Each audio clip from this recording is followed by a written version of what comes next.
Hello, my name is Olivia, and I'm 34 years old. I live in Denver, Colorado, and work as a financial director at a tech company. People often assume I have it all together, a stable career, no kids, and enough savings to travel or invest. What they don't see is how often I've been the helper in my family, the fixer, the bank. But I never expected that the very people I kept supporting would become the ones to betray me so deeply. It all started one warm weekend in late spring. My younger brother, Liam, was getting married in San Diego. The ceremony was a beautiful beachside affair, soft waves, pale blue sky, white linen chairs, and twinkle lights strung across palm trees. Guests laughed, posed for photos, and danced barefoot on the sand. You'd never know the entire setup had been mostly funded by me. Liam and his fiancée had just finished paying off their student loans, and my parents were both retired and living off a fixed income. So, I stepped in without hesitation. I paid for the venue deposit, the catering, the flowers, and even the photography. Everyone praised Liam and his new wife for hosting such a dreamy wedding. No one mentioned my name. I didn't mind. Or at least I told myself I didn't. After all, it was family. My boyfriend, Ryan, flew out with me from Denver. We'd been together for 2 years, and though we hadn't made any formal plans for marriage yet, we both knew where things were headed. He saw how much I gave to my family. And more importantly, he saw how little I received in return. But he never pushed. He let me come to my own realizations in my own time. On the evening of the wedding, after the final dance, I stood at the edge of the venue with my sandals in my hand, the ocean breeze brushing against my skin. Liam hugged me tightly and said, "Thanks for everything, Liv. You really came through." I smiled and squeezed his hand, but deep down, a small ache pinched my chest. It wasn't about being thanked, it was about being seen. That night, Ryan and I returned to the hotel, exhausted but content. We talked about the wedding, laughed about the aunt who cried too much during the vows, and eventually fell asleep wrapped in each other's arms. I didn't know that while I was drifting off, something was already going terribly wrong, something that would change everything. The next morning, Ryan and I were checking out of the hotel. I had just tossed my duffel bag over my shoulder and was scrolling through my phone to pull up the hotel confirmation when I decided to open my banking app. Just a quick check before heading to the airport. What I saw made my fingers stiffen and my throat tighten. My account balance had dropped, not by a little. It was down by $19,000. I froze in the middle of the hotel lobby. People brushing past me, carts rolling over tiled floors, the scent of fresh coffee in the air. All of it faded. My eyes locked on the screen, unable to blink. "What is it?" Ryan asked, wheeling our luggage behind me. I didn't answer right away. My mouth had gone dry. "Ryan," I said, almost in a whisper. $19,000 is gone. He took my phone from my hand, already tapping into the transaction history. "Did you make any large transfers recently?" he asked. But we both knew the answer. Just last week, I had over $28,000 in my checking. I hadn't bought anything major since then. I watched him scroll through the history, his jaw tightening. "Here," he said, tilting the screen. "Look. 3 transfers. All done within the same minute last night. $6,000 to Jenna Collins. $7,000 to Scott Collins. $6,000 to Marcia Green. Each marked Zelle transfer. All at 10:47 p.m. My breath caught. "That's when I was in the shower," I said slowly. "After the wedding." Ryan looked at me, his expression turning serious. "You didn't send these, right?" "No. Absolutely not." "Then someone used your phone," he said flatly. "They had access to your app. And your password." My legs felt unsteady as we got into the elevator. I leaned against the mirrored wall, trying to calm the roaring in my ears. I had always been the helper. The one who paid the bills, bought the emergency plane tickets, sent money without questions. But this wasn't help. This was theft. And the worst part was I already knew who did it. Just as we stepped into the hotel lobby, my phone rang. It was her. "Mom." I took a slow breath, then answered. "Mom," I said, trying to keep my voice from trembling, "I need to ask you something." There was a pause on the other end of the line, followed by the sound of clinking dishes and distant chatter, like she was in the kitchen with someone else. Her tone was casual, even cheerful. "Morning, honey. Everything okay?" I swallowed. 3 large transfers were made from my bank account last night. To you, Jenna, and Scott. Do you know anything about that? Another pause. Then, she actually chuckled like I just reminded her of something amusing. Oh, that. I was wondering when you'd notice. Honestly, it was less than I expected. My heart stopped. What do you mean? Jenna said it was wasteful to keep that much sitting in your account, she said breezily. So we split it. Think of it as a wedding gift for Liam. I stood frozen in the hotel lobby, unable to move, eyes fixed on nothing. My ears were ringing. You took my phone while I was in the shower? I asked, my voice cracking. Oh, don't be dramatic, Olivia. You're single, doing well, no kids. You should help out. That's what family does. Ryan stepped closer and gently took the phone from my hand. Ma'am, he said calmly but firmly, what you just admitted to is a criminal act. Taking money from someone's account without permission is theft. She snapped. Are you a lawyer now? Or just someone who enjoys meddling in family matters? I snatched the phone back. Mom, I said, my voice lower now. Who took my phone and sent those transfers?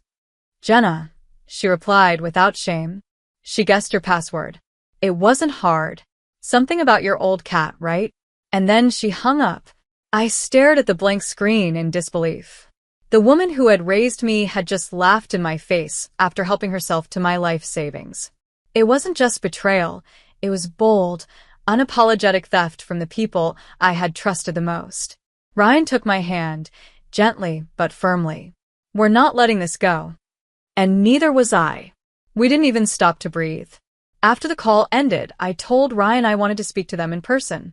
I needed to see their faces when I asked them why. He didn't question me. He just nodded and drove us to my mother's house.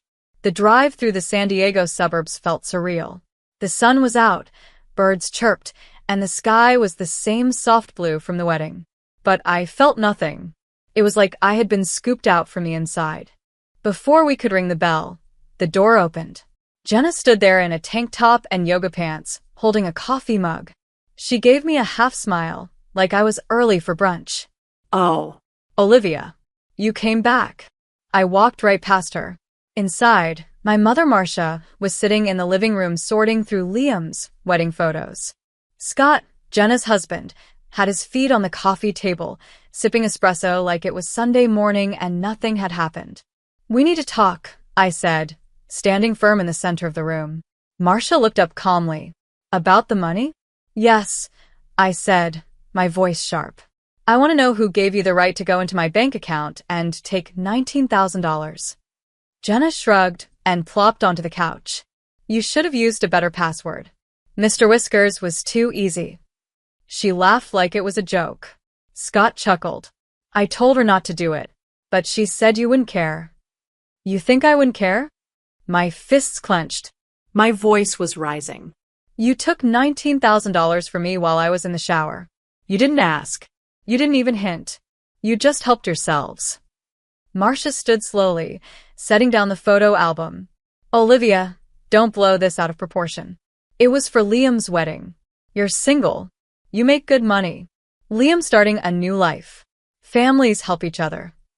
Helping means I agree to it, I snapped. What you did was theft. Jenna rolled her eyes. We didn't ask because you always act generous but never really give. We're tired of begging. Scott added with a smirk, you still have $9,000 left. We didn't clean you out. That was it. My voice dropped to a cold whisper. You didn't just take my money. You stole my trust. The room fell silent. Then Marcia's face twisted.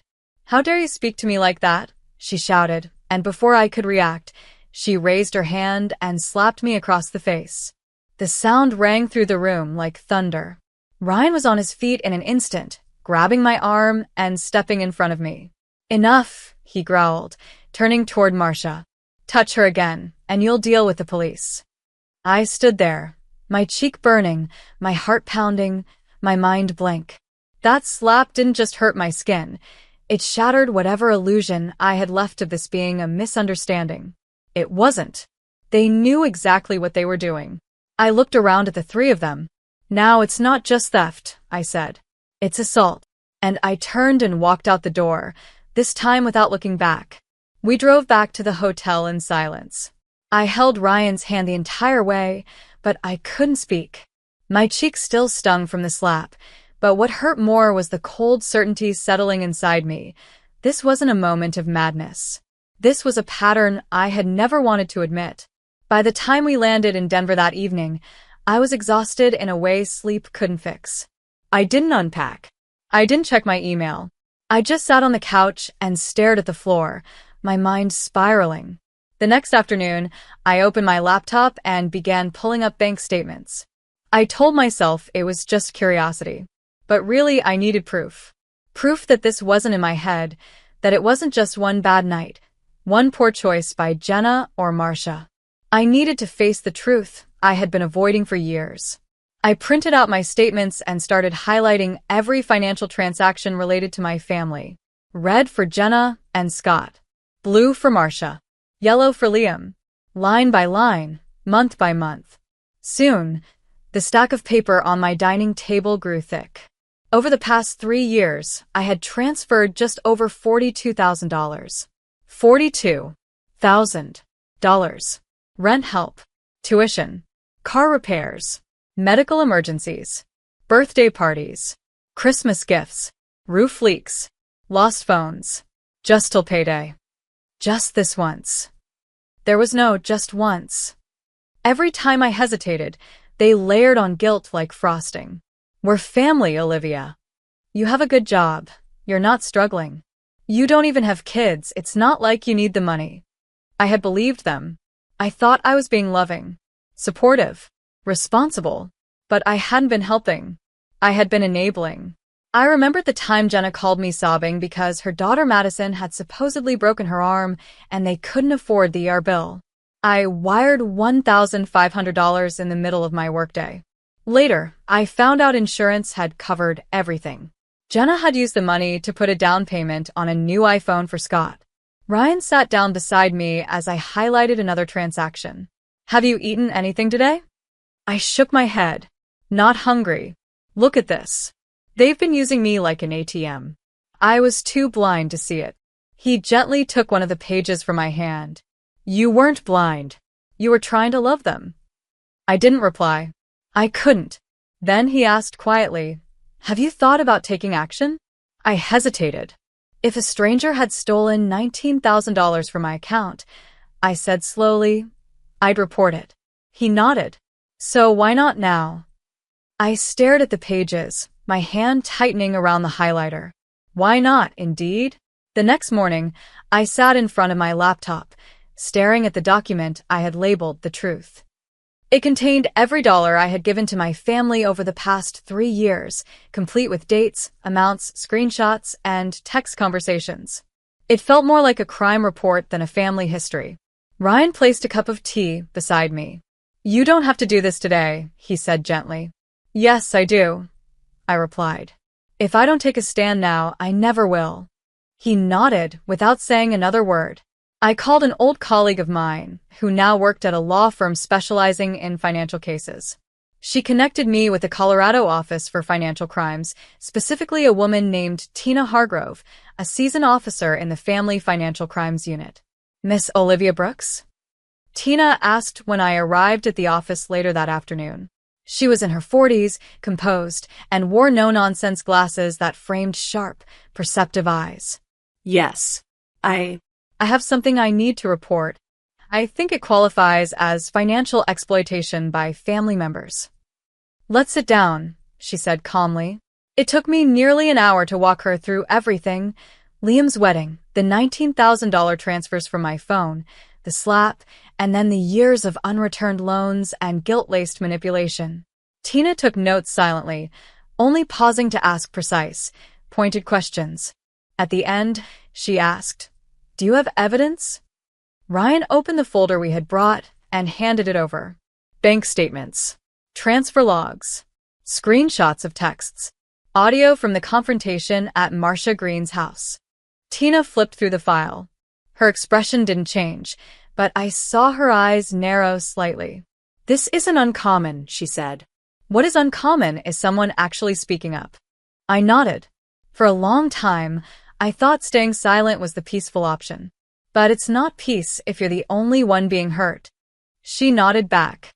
"We'll begin a preliminary investigation. We'll verify the transactions, pull digital logs, track the IP addresses for the transfers, and interview those involved. If we find evidence of unauthorized access and intent, it will be sent to the district attorney." I hesitated. "Will they be arrested?" "That depends," Tina replied. "If intent is proven and the case moves forward, yes. But either way, there will be legal consequences." As we stood to leave, Ryan reached for my hand. I was shaking slightly, but not from fear. I had just declared legal war, not on strangers, but on my own blood. But I didn't feel regret. I felt ready. It didn't take long for word to spread. The first message came early the next morning while I was still tossing in bed, eyes red from a sleepless night. "Marcia, Mom, Olivia, what are you doing? Did you really report this? Call me now." 10 minutes later, my phone buzzed nonstop. Text after text from Jenna, Scott, and even a couple from Liam, though his tone felt hesitant, unsure. But Jenna and Scott? Their words were venomous. Jenna, "Are you out of your mind? You're trying to send your whole family to jail over a few $1,000s? Scott, "You're unbelievably selfish. You're ruining Madison's life. You don't care about the kids. Marcia, I raised you. And now you're turning on your own family? You have no heart." I stared at my phone in silence. Not a single message contained the word sorry. Not one acknowledgement of what they had done. Just guilt, anger, accusations. Ryan came into the room, holding 2 mugs of coffee. He looked at the screen lighting up in my hand. "Still blaming you, huh?" I nodded. "It feels like I betrayed them." He sat beside me and gently took the phone from my hand. "You didn't betray them, Olivia. They betrayed you. They're not mad because you did something wrong. They're mad because, for the first time, you didn't let them use you." That hit deeper than anything. I remembered all the times I hesitated before sending money, and how quickly they'd twist it. Family is supposed to help. You're not struggling, so why are you so selfish? We wouldn't ask if it wasn't important. But it was never just once. And it was never paid back. That afternoon, my phone rang again. I nearly let it go to voicemail, but something told me I needed to face it. I answered. Marcia's voice was sharp, her tone indignant. "You've disappointed me, Olivia. What will people think when they hear you're dragging your family into court? You're humiliating your own blood." I closed my eyes. My cheeks still remembered the sting of her hand. "Mom, you took my money. Without permission. You slapped me. You're acting like that's normal." "You have enough," she barked. "You don't even have kids. That money was nothing to you." I kept my voice steady. "No one has the right to take just because they assume I can afford it." You didn't ask. "You stole. And that slap? That was assault." "You're pushing yourself out of this family," she warned. "Don't blame me when you end up alone." I took a deep breath. Everyone made their choice when they crossed the line. I'm just finally drawing it. The line went dead. 3 days passed in tense silence. Then, one gray afternoon, as light rain streaked the windows of my Denver apartment, the doorbell rang. Ryan looked up from his laptop. "Were you expecting someone?" I shook my head and went to answer it. Through the glass, I saw a familiar figure standing on the porch, hands stuffed in jacket pockets, shoulders hunched, eyes fixed on the floor. "Liam." I opened the door slowly. "Hey," I said, unsure what to expect. He looked up, his expression a mixture of guilt and sadness. "Can I come in?" "Just for a few minutes." I hesitated, then stepped aside. We sat at the dining table where my financial documents were still laid out in thick, color-coded piles. Liam glanced at them, but didn't speak right away. The air felt heavy between us. "You doing okay?" he asked softly. "I'm getting by," I said flatly. "You know what's going on, right?" He nodded. "I do." I know everything now. I just didn't know what to do. Why are you here, Liam? I asked, folding my arms. He took a deep breath. Because I need to tell you the truth. I didn't know they were going to take your phone that night.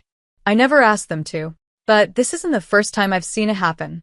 I narrowed my eyes. What do you mean? I overheard Jenna and Scott talking last year about how to borrow from you without upsetting you. I saw Mom keeping a list, birthdays, holidays, back to school, planning what to ask you for and when. And I stayed silent. I didn't want to be kicked out. I just started a family. I was scared. I said nothing. I was too stunned. Liam looked up at me, eyes glistening. But after you filed the report, Mom told me not to say anything. She said if I got called to court, I should say I didn't know anything. I can't do that, Olivia. Not to you. Not anymore. Tears blurred my vision. Are you saying you'll testify? He nodded. I'll tell the court what I know. I'll tell them it wasn't an accident. It was planned.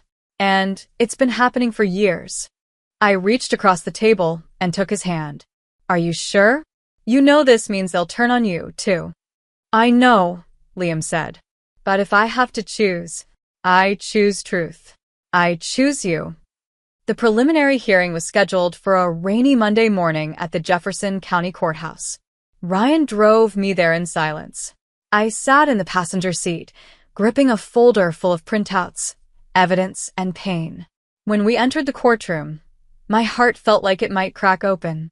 Across the aisle, Jenna and Scott sat stiffly, dressed in business casual, their faces expressionless.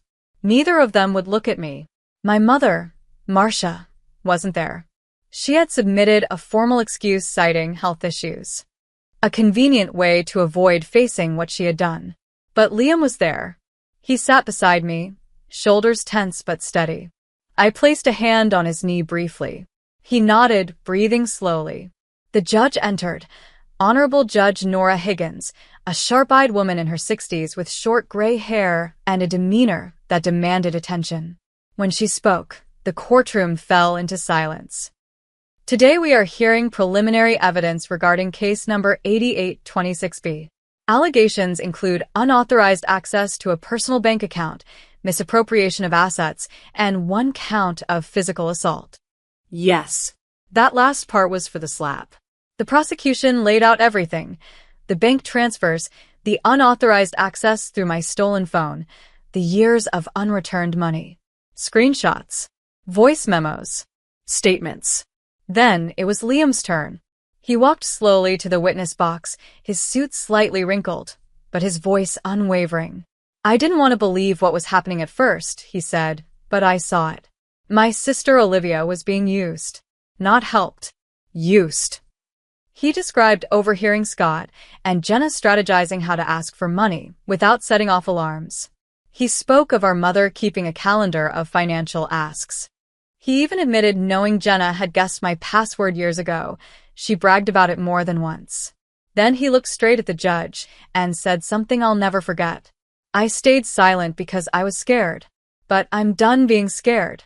This wasn't just about money. They took her trust. And they never apologized. They just expected more. A hush fell over the room. Judge Higgins watched him quietly, her pen tapping against her folder.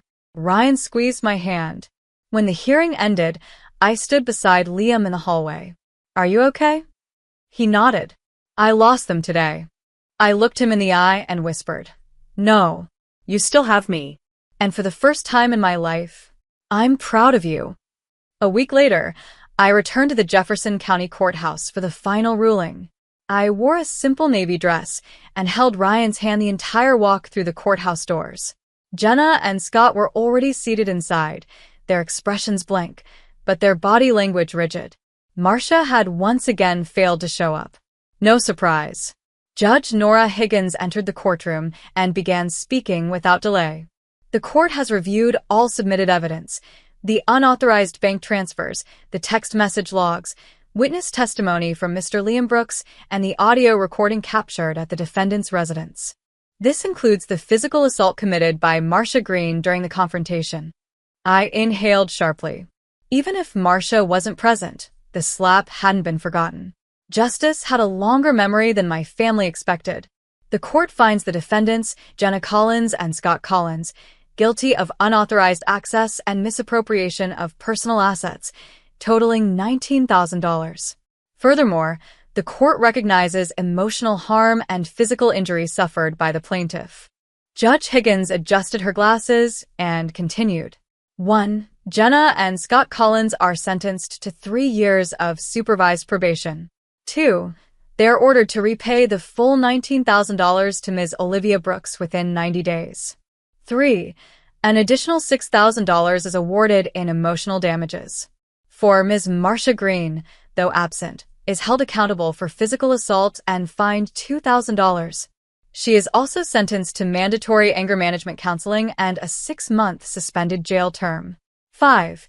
A 5-year restraining order is issued against all 3, Jenna, Scott, and Marcia, preventing contact with Olivia Brooks by any means. 6. All court costs are to be paid in full by the defendants. The room was silent. Jenna's face turned ghostly pale.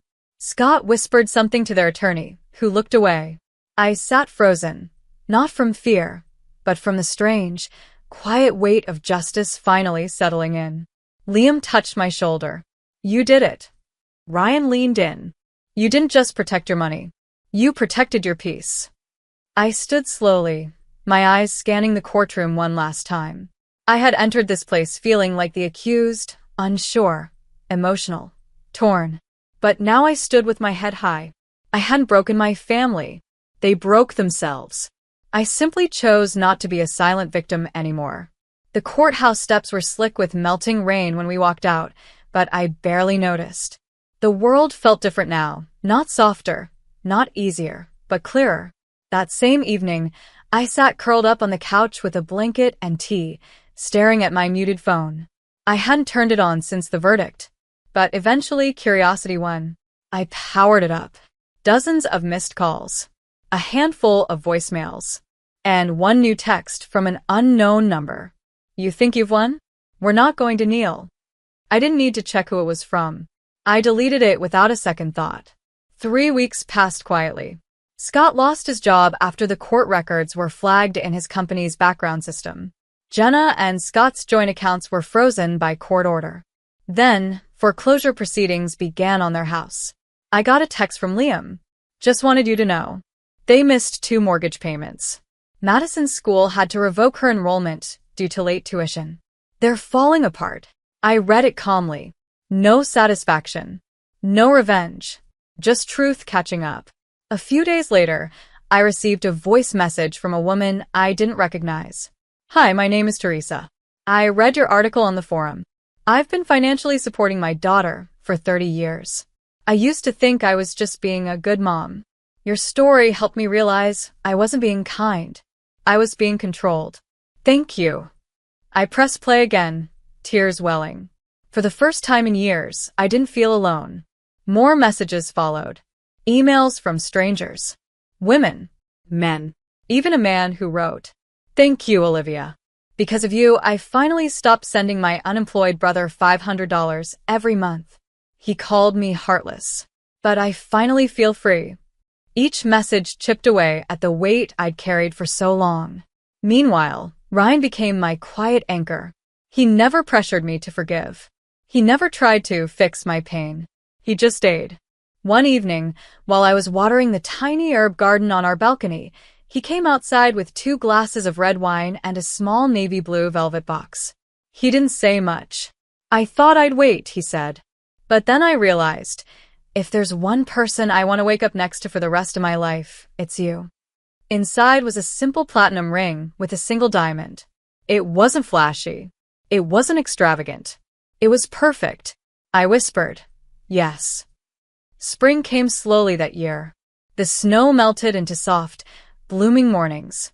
And on one such day, under a canopy of cherry blossoms by Seward Lake, I walked down a simple white path lined with petals, toward the man who never left my side. Ryan and I got married in an intimate ceremony. No flashing lights. No large guest list. Just the people who mattered. Liam, Ryan's mother Helen, his sister Maya, and a few close friends who had stood beside me when my own family did not. The sun filtered through the trees like it was blessing us. When Liam stood up to give his speech, his voice trembled. I once stayed silent because I feared losing my family. But my sister Olivia taught me that real family doesn't make you afraid. They don't take advantage of your kindness. They protect it. He raised his glass toward me. I'm proud of you, and I'm honored to be your brother. Tears slid down my face, but not from pain, from healing. I looked around and realized something important. I hadn't lost a family. I had simply let go of those who never truly loved me, and I had made space for those who did. When we returned home that night, I stood by the window, sipping tea, gazing at our wedding photo. Ryan's smile in the frame felt like the softest promise, and in my own eyes, I saw something I hadn't recognized in a long time. Peace. Later that month, I published my first article for a community psychology magazine. The title was, I Set Boundaries, and I'm Not Sorry for It. Within days, thousands read it. Some commented. Others emailed. Many cried. And one line was repeated again and again. Thank you. Because of you, I finally said no. I wasn't writing to shame anyone.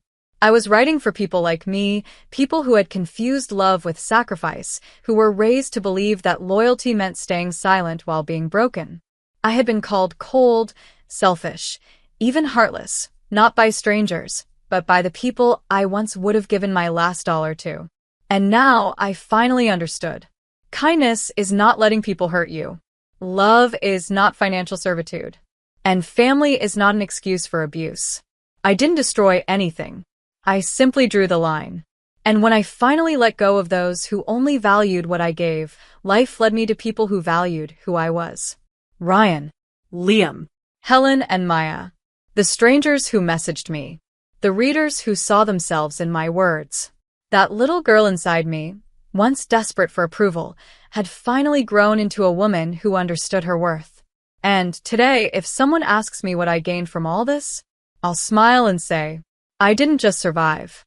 I reclaimed my name, and I chose peace, without apology. If this story touched your heart or reminded you of something personal, don't forget to like the video, share your thoughts in the comments, and subscribe for more powerful true life stories every week. Your support helps us bring more voices like Olivia's to light.